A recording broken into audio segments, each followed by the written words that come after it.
আমার বিয়ে হয়েছে 5 বছর হতে চললো। আমার কোনো বাচ্চা কাচ্চা হয় না। খুব শখ করেই বাবা 2 বোনকে একই পরিবারে 2 ভাইয়ের কাছে বিয়ে দিয়েছিলেন।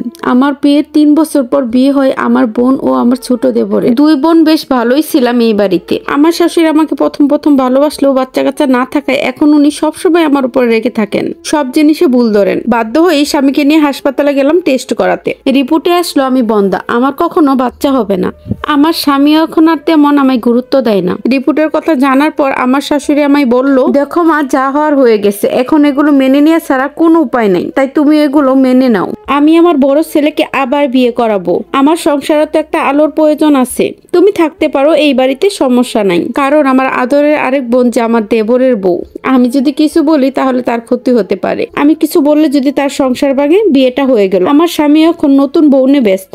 আমি একটা ছোটখাটো জব নিয়ে নিলাম নিজের জন্য। 2 বছর মাথায় দেখতে পেলাম আমার বোনকেও আমার শাশুড়ি যা তা বলে কথায় কথায় অপমান করতো। আমার ছোট বোনটা আমার কাছে এসে বসে বসে কাঁদতো। একদিন আমার শাশুড়িকে বলতে শুনলাম, তোর বোনও তো বাচ্চা দিতে পারেনি আমার বড় ছেলেকে, এখন তুইও তোর বোনের মতোই বন্ধা নাকি? আমার শাশুড়ির এই কথা আমার গায়ে জ্বালা ধরানোর জন্যই যথেষ্ট ছিল। আমার দেবরও আমার বোনকে নিয়ে পরীক্ষা করাতে গেল, আর রিপোর্টে আসলো আমার ছোট দেবর কোনোদিন বাবা হতে পারবে না। হয়তোবা ভাগ্যের চাকা এভাবেই ঘুরে যায়। রিভেঞ্জ অফ নেচার বলে একটা কথা আছে।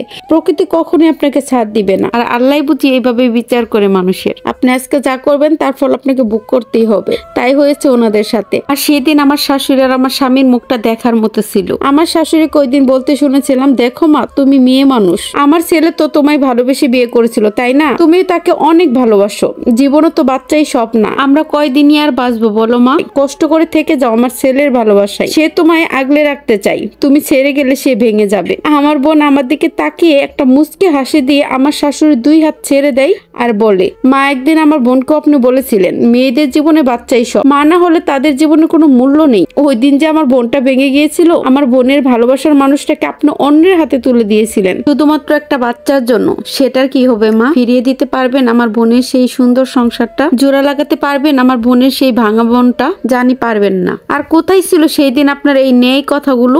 শাশুড়ি লজ্জায় চোখ নামিয়ে নেয়। সাথে থাকা আমার মেরুদণ্ডহীন কাপুরুষ স্বামীটাও চোখ নামিয়ে নেয়, মাথা নিচু করে ফেলে। তাদের কোনো বলার ভাষা নেই যে আজ আমি ওই দিন আমার বোনকে অবাক করে দেখছিলাম। সেই দিন সেই মুহূর্তে ও আমার হাত ধরে বাড়ি ছেড়ে দেয়। আজ আমার বোনের 2টা ছেলে, একটা মেয়ে আছে, ওর সুখের সংসার। আর আমার 2টা যমজ মেয়ে আছে।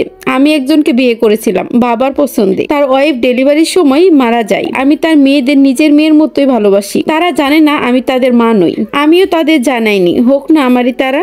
জন্ম না দিলে কি মা হওয়া যায় না? আলহামদুলিল্লাহ, আমি এখন 2 রাজকন্যার মা। আসলে ভাগ্যর চাকা কার কিভাবে ঘুরে যায় কেউ জানে না। রিভেঞ্জ অফ নেচার বলে একটা কথা আছে। প্রকৃতি আপনাকে কখনোই ছাড় দিবে না। হয়তোবা আমরা আজকে ছেড়ে দিলাম আপনাকে, কিন্তু আল্লাহ কিংবা প্রকৃতি কখনোই ছাড়বে না। সো কাউকে ঠকানোর আগে 100 বার ভাববেন। আলহামদুলিল্লাহ, আলহামদুলিল্লাহ, আমরা 2 বোনই এখন অনেক বেশি ভালো আছি। আমার মেয়েরা, আমার স্বামী তো আমাকে চোখে হারায়। আমাকে একটু না দেখলেই তারা পাগল হয়ে যায়। জানো আপু, প্রত্যেকটা মেয়ে কিন্তু এমন একটা জীবন চাই। হ্যাঁ, এটা একটা আপুর গল্প ছিল। সবাই আপুদের জন্য দোয়া করবেন। আর আপুর লাইফের এই স্টোরিটি যদি আপনাদের কাছে ভালো লাগে তো একটা শেয়ার দিয়ে দিবেন। সবাই ভালো থাকবেন। সো টেক কেয়ার এন্ড আল্লাহ হাফেজ।